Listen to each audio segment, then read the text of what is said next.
नमो नारायण। जय महाकाल। जय माँ बगलामुखी।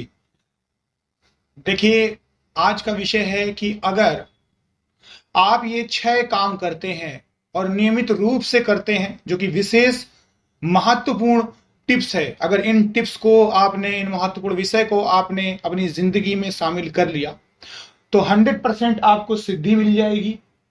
आप मंत्र को अपने अधीन कर लेंगे और फिर जो भी मनोकामना आप चाहेंगे वो आपकी पूर्ण हो जाएगी।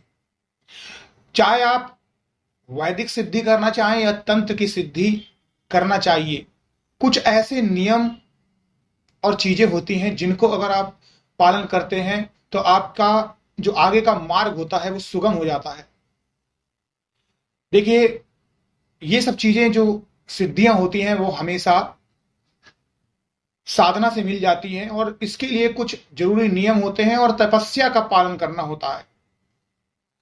तंत्र सिद्धि प्राप्त करने के लिए आपको एक गुरु के मार्गदर्शन की और निगरानी की जरूरत पड़ेगी, जो आपके सभी सवालों का समाधान कर सके, आपको सही दिशा और मार्गदर्शन दे सके। और इसके साथ जब जब आपको कुछ दिक्कतें आ रही हों साधना से रिलेटेड, आपके दिमाग में कोई सवाल आता हो जो आपको लग रहा है कि क्या मैं गलत कर रहा हूं, या मेरी साधना कहीं खंडित तो नहीं हो गई है, या मैं सही मार्ग पे हूं, इसके आगे मुझे क्या करना चाहिए, तो आप गुरु से ये प्रश्न कर सकते हैं। इसके अलावा भी कभी कभी शक्तियां हमारा परीक्षण लेती हैं। बात यहाँ पर वैदिक शक्तियों की ही नहीं है, कई कई शक्तियां ऐसी हैं जो छल भी करती हैं, माया भी करते हैं। उनको समझना एक नए साधक के लिए थोड़ा सा जटिल हो जाता है, क्योंकि जब तक आपके अंदर वो दिव्य ज्ञान नहीं होगा, दिव्य चक्षु नहीं खुलेंगे, तब तक आप उनको पहचान नहीं पाएंगे। यही माया है।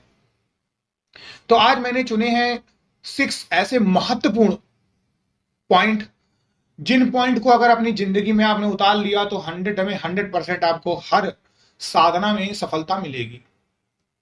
सबसे पहले, हमेशा एक गुरु के मार्गदर्शन के अनुसार मंत्र का जाप करें, क्योंकि मंत्र सिद्धि के बिना कोई भी सिद्धि असंभव है। मंत्रों से ही सिद्धियां मिलती हैं। मंत्र में एक वाइब्रेशंस होती है। तो गुरु से एक मंत्र ले लें, उसका मंत्र जाप करें, उसके कई पुरस्चरण कर डालें। हर पुरस्चरण में आपको सिद्धि मिलती चली जाएगी। ये मैं तंत्र की बात कर रहा हूं। और वैदिक में जैसे अगर आप राम नाम का भी जाप करते हैं तो आपको फायदा होगा, लेकिन ये जो जाप है ये करोड़ों में होना चाहिए। करोड़ों में अगर होगा तो आप राममयी हो जाएंगे, राममय हो जाएंगे। ठीक है। तो करोड़ों में जब जाप आप करेंगे तो आपके चक्रा बैलेंस होने लगेंगे, आपकी मुसीबतें जो हैं वो हट जाएंगी और धीरे धीरे आपको सिद्धियां मिलने लगेगी। तो वैदिक जो मंत्र हैं, चाहे वो कृष्ण कृष्ण हो, चाहे राधे राधे हो, सारे मंत्र काम करते हैं, बट उनका जाप बहुत करना पड़ता है, क्योंकि इन मंत्रों को खोलने के लिए एक समय होता है। जैसे हम कहते हैं कि मंत्रों का उत्कीलन, यानी मंत्र कीलित हैं, श्रापित हैं। तो इसका मतलब ये नहीं है कि ये मंत्र खुलेंगे नहीं। जी हाँ, बिल्कुल खुल जाएंगे, लेकिन तब खुलेंगे जब इनका एक चरण पूरा हो जाएगा, एक समय जो बनाया गया है इनके लिए पूरा हो जाएगा तो ये खुल जाएंगे। और खोलेगा कौन? आप लोग ही खोलेंगे। कैसे खुलेगा?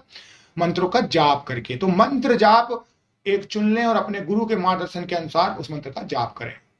अगली बात आती है कि आपको नियमित रूप से साधना करनी होगी। सुबह करते हैं तो सुबह करें, दिन में करते हैं दिन में करें, रात में करते हैं रात करें। वैसे तो सुबह का ब्रह्म मुहूर्त और रात का समय बहुत उच्च कोटि का होता है।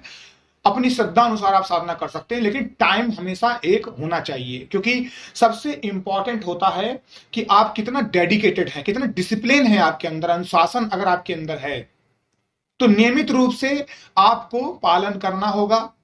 और अगर आप नियमित रूप से साधना करते हैं तो आपका मन, शरीर और आत्मा अच्छी रहेगी। अगर आप पूजा करते हैं तो आप कैसे भी कर सकते हैं, लेकिन जब आपकी मनोकामना कुछ होती है तब आपको भी प्रभु को अपना डेडिकेशन दिखाना होगा। बहुत सारे भक्त हैं, प्रभु कैसे पहचानेंगे कि हमारा सच्चा भक्त है? भाई, आपका एग्जाम होता है जिंदगी में, आप पढ़ाई करते हैं तो वहां पर जब पढ़ने जाते हैं तो वहां पर भी आपको कॉपी देके एग्जाम लिया जाता है आपका, और जितने अच्छे नंबर से पास होते हैं उसी हिसाब से आपका मार्कशीट बन के आती है, ग्रेड कार्ड बन के आता है। अब अगला चरण आता है कि आपको अपने आहार और व्यायाम पर भी विशेष ध्यान देना चाहिए। आहार यानी खान पान पे आपको हमेशा सात्विक भोजन लेना चाहिए। और भोजन जब भी आप करें, साधना करने के 3 घंटे पहले ही भोजन कर लें, ताकि आपको उबासी, नींद वगैरह ना आए। अब बहुत से लोग सोचेंगे कि मैंने यहाँ पर व्यायाम की बात कर दी तो आपको फैंसी जिम ज्वाइन करना, बिल्कुल ऐसा नहीं है। आप प्राणायाम कर सकते हैं। आप सोच रहे होंगे कि साधना में व्यायाम की क्या जरूरत है। देखिए, एक बात याद करिए, कहावत है, स्वस्थ शरीर निर्मल काया। तो बस वही शरीर है। अगर आपका शरीर स्वस्थ है तो आपकी काया और मन भी निर्मल होगा। तो निरोगी काया भी आपको मिलेगी, निरोगी मन भी मिलेगा, सब कुछ मिलेगा। तो ये बहुत ही अद्भुत है कि आपको व्यायाम करना चाहिए। इससे आपका शरीर मजबूत होता है। जो शरीर मजबूत होगा, आप निरोगी नहीं रहेंगे। अगर आप रोगी नहीं रहेंगे, निरोगी रहेंगे, तो आप आसानी से बहुत देर तक साधना की जगह में बैठ सकते हैं। बहुत से लोग शिकायत करते हैं कि मुझे साधना में बैठा नहीं जाता है, मेरे शरीर में दर्द होने लगता है। अगली बात आती है, जो 4 पॉइंट है, अपने मन को हमेशा शुद्ध और एक जगह पे ही रखें। इसके लिए आपको ध्यान करना होगा। बहुत से लोग ऐसे होते हैं, पूजा पाठ कर रहे हैं, कहीं मम्मी बुला रही है, कहीं कोई बुला रहा है, दोस्त बुला रहे हैं, मोबाइल देख लें, गर्दन घुमा लें, छींक लें, इधर उधर डोल लें। ऐसा नहीं होता है। नियमित तरीके से आपको बिल्कुल सर को इधर उधर हिलाए डुलाए, जो भी आपको सामग्री चाहिए पूजन सामग्री में एक बार एक जगह एकत्रित कर ले। उसके बाद आपको उठना न पड़े। उठने के बाद साधनाकार और आपकी जगह का अपमान होता है। तभी आपके पुरस्चरण कंप्लीट होते हैं, जब उन मंत्र को आप भगवान विष्णु को समर्पित कर देते हैं, तब आप वहां से उठें।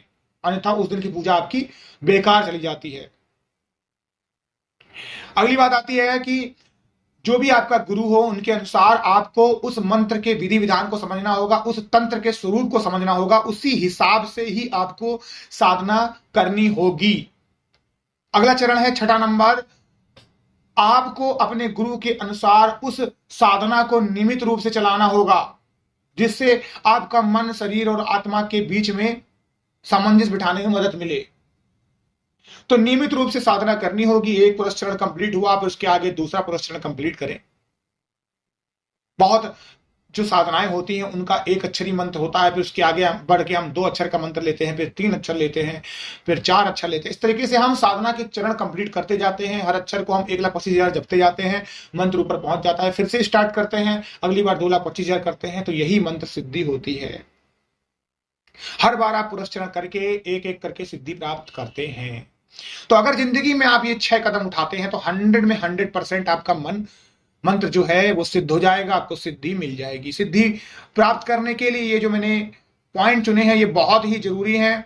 लेकिन एक बात याद रखिए, अगर आप तंत्र की साधना करना चाहते हैं तो हमेशा एक योग्य गुरु की निगरानी में करें, क्योंकि तंत्र साधना में वैदिक साधना की अपेक्षा खतरा ज्यादा होता है। यहां पर परीक्षण भी आपका ज्यादा होता है। जरा सी चूक में मैंने बहुत लोगों के घर खराब होते भी देखे हैं, टूटते होते भी देखे हैं। उसके बाद फिर लोग शिकायत करते हैं, बहुत जगह जाते हैं, फिर भी इसका उपाय नहीं होता है। एक कहावत कही गई है इंग्लिश में, precaution is always better than procure. तो जब आपको पता है कि यहां पर ये चीजें होनी है तो बेटर है कि हमेशा प्रिकॉशंस लेके ही करें। अगर आप सही मार्गदर्शन में करते हैं तो साधना भी सही से सिद्ध हो जाती है, आपको कोई नुकसान भी नहीं होता है। अगर अदरवाइज में अगर अपने मन से आप तंत्र साधना करते हैं तो आप अनुभव में ही खोए रह जाएंगे और आपको पता ही नहीं चलेगा कि इसके आगे मुझे क्या करना है। सो आई होप आपको मेरी बात समझ में आ गई होगी, और जिनको नहीं समझ में आई है वो लोग इसको फिर से देखें, 2-3 बार देखें, सुने, आपको भी समझ में आ जाएगी। जो तंत्र में आगे बढ़ना चाहते हैं उनके लिए मेरे चैनल पर बिगिनर के लिए साधना कैसे करें पार्ट 1, पार्ट 2, पार्ट 3 भी पड़ा हुआ है। उसे मेरे चैनल के प्लेलिस्ट में जाकर आप सर्च कर सकते हैं। अभी के लिए आप सभी लोग खुश रहें, स्वस्थ रहें। आप सभी लोगों को कल्याण हो। नमो नारायण। जय महाकाल, जय माता।